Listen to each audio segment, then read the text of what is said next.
July 17వ తేదీన తొలి ఏకాదశి అంటే శయనేకాదశి రోజున జరిగేటటువంటి ఏకాదశి వ్రత పూజను కనుక ఎవరైతే చేసుకుంటారంటే వ్రతం అంటే ప్రత్యేకించి వ్రతంలా కాదు, ఇప్పుడు మనం చెప్పిన సింపుల్ వీడియోలో చెప్పిన సింపుల్ పూజా విధానాన్ని చేసుకుంటారో అటువంటి వారికి ఏం ఫలితం వస్తుందండి అనుకోవచ్చు. మీ ఇళ్లల్లో మీ పిల్లలకి పెళ్ళిళ్ళు దగ్గర వరకు వచ్చి పెళ్లి చూపులు ఆగిపోతున్నాయి అనుకోండి, ఈసారి పెళ్ళిళ్ళు అయిపోతాయి. వివాహం చేసి 15 సంవత్సరాలు అయిందండి మాకు పిల్లలు పుట్టట్లేదండి అన్నారనుకో, వాళ్ళకి పిల్లలు పుడతారు. అలాగే మా పిల్లలు మతిమరుపు ఉందండి చదవట్లేదండి అన్నారు, చదువుతారు. అసలు అల్లరి చేసేస్తున్నారండి, ఇంకా భయంకరంగా మా స్కూల్ లోపలికి వెళ్ళట్లేదండి, స్కూలు లోపల బయట తిరిగేస్తున్నారండి పిల్లలు. ఇలా ఉద్యోగం స్థిరత్వం లేదండి, డెవలప్మెంట్ లేదండి, ఖర్చు ఎక్కువ ఉంటుందండి, నరఘోష ఎక్కువ ఉంటుందండి, మా ఇంటికి బంధువులు ఎక్కువ వస్తున్నారండి, ఖర్చు ఎక్కువ ఉంటుందండి. సమస్య ఏదైనా పరిష్కార మార్గం ఒకటే, ఈ లక్ష్మీనారాయణ పూజ చేసుకున్నప్పుడు, ఈ శయన ఏకాదశి తొలి ఏకాదశి పూజ చేసుకున్నప్పుడు ఖచ్చితంగా మీకు ఈ ఫలితాలన్నీ కూడా మీకు లభిస్తాయి. తొలి ఏకాదశి, శయన ఏకాదశి ఈ రోజున సింపుల్గా మనం పూజ ఎలా చేసుకోవాలి, ఇంట్లో ఆడవాళ్ళు కానీ మగవాళ్ళు కానీ పంతులు గారితో సహాయం లేకుండా, అంటే అందుబాటులో ఉంటారు కదా పంతులు గారులు, అప్పుడు ఏం చేయాలండి అని అంటే, మొట్టమొదటిగా మీరంతా తెల్లవారుజామున సూర్యోదయానికంటే కూడా ముందు నిద్ర లేవాలి. లేచిన తర్వాత బయట ఇల్లు తుడుచుకోవాలి కదా, తుడుచుకోవాలా, కల్లాపు వేసుకోవాలా, ముగ్గులు పెట్టేశారు, ఇది ఫస్ట్ ప్రాసెస్. తర్వాత పూజ గదిలోకి వస్తారు, పూజ గదిని గుడ్డతో తుడుచుకుంటారు. దేవుడి దగ్గర ఉన్నటువంటి నిర్మాల్యం అంతా కూడా, అంటే నిన్నటి పెట్టిన పువ్వులు పళ్ళు అన్నీ తీసేసి, ఆ స్వామివారి విగ్రహాలు ఏదో ఒకటో రెండో ఉంటాయి కాబట్టి వాటిని తోముకొని పెట్టేసుకోండి. పెట్టేసుకున్న తర్వాత చక్కగా మీరు కోసుకున్నటువంటి పూలతో అందరికీ కూడా రెడీగా పెట్టుకోండి. అన్నీ వెళ్ళండి, తలంటు స్నానం చేసేసేయండి. కొత్త వస్త్రాలు అవసరం లేదు, చక్కటి తెల్లని వస్త్రాలు అవసరం లేదు, శుభ్రమైనటువంటి ఉతికినటువంటి వస్త్రాలు వేసుకోండి. వేసుకొని జుట్టు ఆరబెట్టుకోండి, చక్కగా ముడి వేసుకోవాలా. దేవుడి దగ్గరికి వచ్చినప్పుడు విరబూసుకోకూడదు, అంటే ఆరాలి కదా మరి జుట్టు. ఆ తర్వాత అక్కడ కూర్చొని మరి కలశం పెట్టుకోవాలి కదా. ఆ రోజున చాలా పరమ పవిత్రమైనటువంటి ఏకాదశి ఆ రోజు. దక్షిణాయనంలో ఉత్తరాయణం వెళ్ళిపోయి దక్షిణాయనంలో వచ్చినటువంటి మొట్టమొదటి ఏకాదశి అన్నమాట. శ్రీ మహావిష్ణువు నిద్రలోకి జారుకుని పరమేశ్వరుడు పరిపాలించే మహా పవిత్రమైన ఏకాదశి కాబట్టి ఒక తెల్ల టవల్ తీసుకొని దానిపైన లాగా ఒక పీట వేసి దాని మీద ఈ తెల్లని గుడ్డ వేసి దానిపైన మీరు ఒక అరకిలోనో ఎంతో ఒక బియ్యం వేసి అలా చాపేసి అక్కడ తమలపాకులు పెట్టి దానిపైన మీరు ఏం చేస్తారు, మామూలుగా మనము ఎప్పుడైనా సరే గుర్తుపెట్టుకోండి, పంచలోక పాలకులు మనల్ని పరిపాలిస్తున్నారు, వాళ్ళ ఐదుగురికి కలిపి ఒక తమలపాకు పెట్టుకోవాలి. అంతకంటే ముందు వినాయకుడిని మనము వినాయకుడిని తయారు చేయాలి కదా చక్కగా, పసుపు వినాయకుడిని. అందుకని ప్రమద గణాధిపతి ఆయనకి వినాయకుడిని తయారు చేయండి పసుపుతో, అక్కడ పెట్టండి. పంచలోక పాలకులు, నవగ్రహాలు, అష్టదిక్పాలకులకి చేయాలి మామూలుగా జనరల్గా. మీరు ఇవన్నీ చేయనవసరం లేకపోయినా సరే మొట్టమొదటి వినాయకుడిని పెట్టుకున్న తర్వాత మరి ఈ యొక్క కలశాన్ని పెట్టండి. కలశానికి చక్కగా దారం చుట్టేసి పసుపు కొమ్ముని చక్కగా కలశానికి కట్టేసేయండి.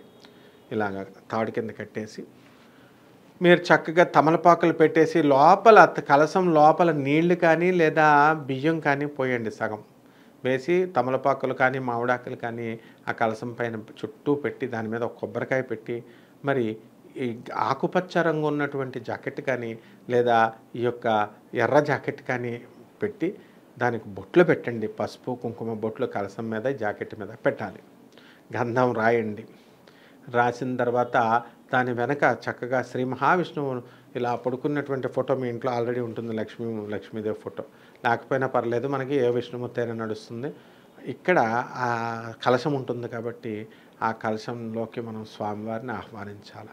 ముందుగా మనం ఏం చేయాలండి, సింపుల్గా మనము ఈ యొక్క ఏది చేసినప్పటికీ కూడా మనము మొదట ఒక పంచపత్రలో నీళ్ళు పెట్టుకొని అపవిత్ర పవిత్రోవా సర్వావస్థాం గతోపివా యస్మరేత్ పుండరీకాక్షం బాహ్యాభ్యంతర శుచి అని అన్ని పూజా వస్తువుల మీద నీళ్లు జల్లండి. మీ మీద ఆత్మ మీద వేసుకోండి, ముందు పవిత్రం అవుతుంది.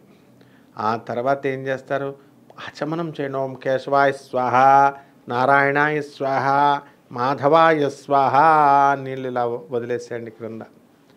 అలాగే కేశవనామాలు ఉంటాయి, నారాయణ ఓం నమో నారాయణాయ, ఓం నమో నారాయణాయ, ఓం నమో నారాయణాయ అంటే సరిపోతుంది, లేదా ఓం ఓం ఓం అంటే సరిపోతుంది. వచ్చిన వాళ్ళు చేసుకోండి. ఓం కేశవాయ నమః, మాధవాయ నమః, గోవిందాయ నమః, త్రివిక్రమాయ నమః, వామనాయ నమః, శ్రీధరాయ నమః, ఋషికేశాయ నమః, పద్మనాభాయ నమః, దామోదరాయ నమః, సంకర్షణాయ నమః, వాసుదేవాయ నమః, ప్రద్యుమ్నాయ నమః, అనిరుద్ధాయ నమః, ఓం శ్రీకృష్ణాయ నమః, శ్రీకృష్ణ పరబ్రహ్మణే నమః. ఏది చేసినా ఒకటే. అది చేసిన తర్వాత చిన్ని సైజు సంకల్పం చెప్పుకోండి. ఏమిటది? మమోపాత్త సమస్త దురిత క్షయద్వారా శ్రీ పరమేశ్వర ప్రీత్యర్థం శుభే శోభన ముహూర్తే శ్రీ మహావిష్ణోరాజ్ఞయా ప్రవర్తమానస్య అద్య బ్రాహ్మణ తృతీయ పరార్థే శ్వేతవరాహ కల్పే వైవస్వత మన్వంతరే కలిగే ప్రథమపాదే జంబూద్వీపే భరతవర్షే భరతఖండే మేరోహ దక్షిణ దిగ్భాగే శ్రీశైలస్య ఆగ్నేయ ప్రదేశే కృష్ణా గోదావర్యోహ మధ్య ప్రదేశే స్వగృహే కృష్ణ మరి అని చెప్పేసి ఇదంతా మనం ఏమని చెప్తాము? శ్రీ పరమేశ్వర లక్ష్మీనారాయణ ప్రీత్యర్థం అని చెప్పేసి మీ యొక్క గోత్రాలు చెప్పుకోవాలి కదా.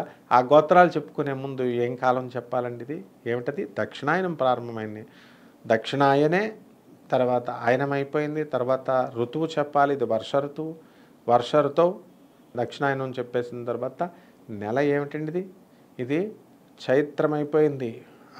ఇప్పుడు మనకి ఏ నెల ఇది? ఆషాఢ మాసం. మరి చైత్రమ నుంచి ఆషాఢ మాసం దగ్గరికి వచ్చాం కాబట్టి ఆషాఢమాసే శుక్లపక్షే ఏకాదశ్యాం శుభతిథౌ శుభనక్షత్రే శుభయోగే శుభకరణేవం గుణవిశేషణ విశిష్టాయాం శుభతిథౌ అంటే ఏకాదశి తిథి అని చెప్పేసుకొని మీ గోత్రం చెప్పేసుకోండి.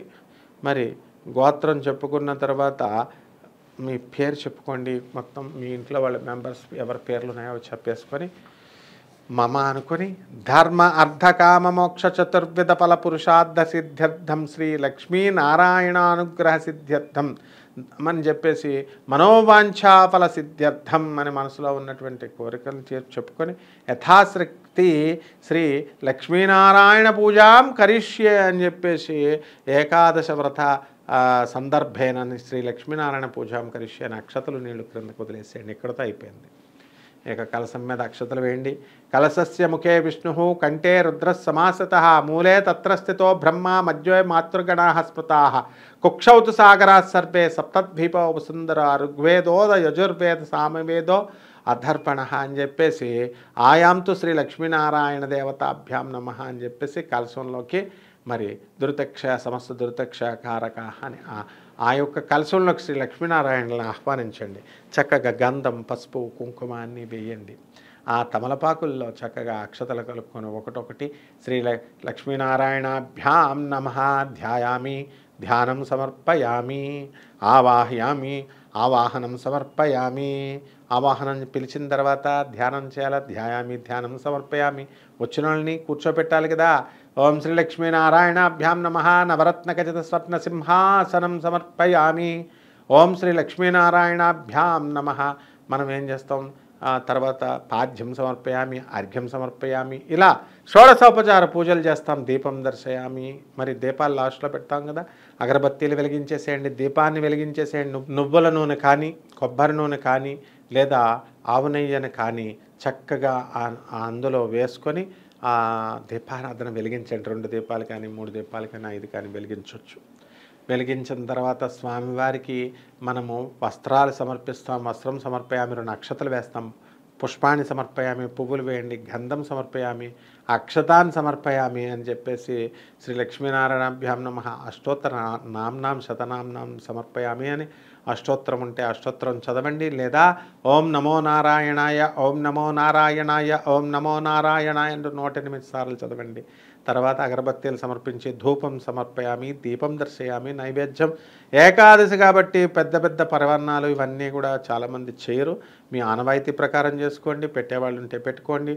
లేనటువంటి వాళ్ళు పండు పెట్టాలి. ఏదైనా కొబ్బరికాయ కొట్టేవాళ్ళు కొట్టండి. అలాగే అరటిపండు పెట్టేవాళ్ళు అరటిపండు పెట్టండి.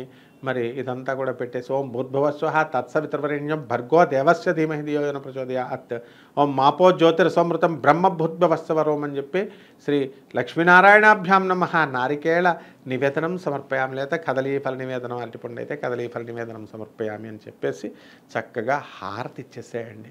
తత్పురుషాయ విద్మహే మహాదేవాయ ధీమహి తన్నో రుద్ర ప్రచోదయాత్ ఓం నారాయణాయ విద్మహే వాసుదేవాయ ధీమహి తన్నో విష్ణు ప్రచోదయాత్ ఓం మహాలక్ష్మీ చ విద్మహే విష్ణుపత్న్యై చ ధీమహి తన్నో లక్ష్మీ ప్రచోదయాత్. ఇలా చక్కగా అక్షతలు వేసేసి మీరు దండం పెట్టేసుకొని యథాశక్తిగా సాష్టాంగ నమస్కారం చేసి ప్రదక్షిణ మీరున్న చోటే చేయండి. యాని కాని చ పాపాని జన్మాంతర కృతాని చ తాని తాని ప్రణశ్యంతి ప్రదక్షిణ పదే పదే పాపోహం పాప కర్మాహం పాపాత్మా పాప సంభవా త్రాహిమాం కృపయాదేవ శరణాగత వత్సల అన్యదా శరణం నాస్తి త్వమేవ శరణం మమ తస్మాత్ కారుణ్యభావేన రక్ష మహేశ్వర రక్ష జనార్దన అని చెప్పి సాష్టాంగ నమస్కారం చేస్తారు.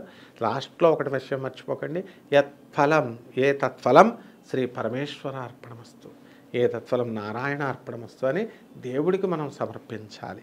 మన దగ్గర 10 రూపాయలు పెట్టుకుంటే మన దగ్గర ఆ డబ్బాలో పెట్టిన 10 రూపాయలు అలాగే ఉంటాయి. వడ్డీకి ఇస్తే ఎలాగైతే డబ్బులు ఎక్కువ వస్తాయో, బ్యాంకులో వేస్తే చిన్న వడ్డీ ఎలా వస్తుందో, దేవుడికి ఇస్తే సహస్ర రెట్లు కోటి రెట్లు చేసి ఫలితాన్ని, పూజా ఫలితాన్ని 10 రూపాయలు అనేటటువంటి ఫలితాన్ని కోట్ల రెట్లుగా మల్టిప్లై చేసి మనకి ఇస్తాడు. ఇది సింపుల్గా మీరు పూజ చేసుకోవాల్సినటువంటి విధానం.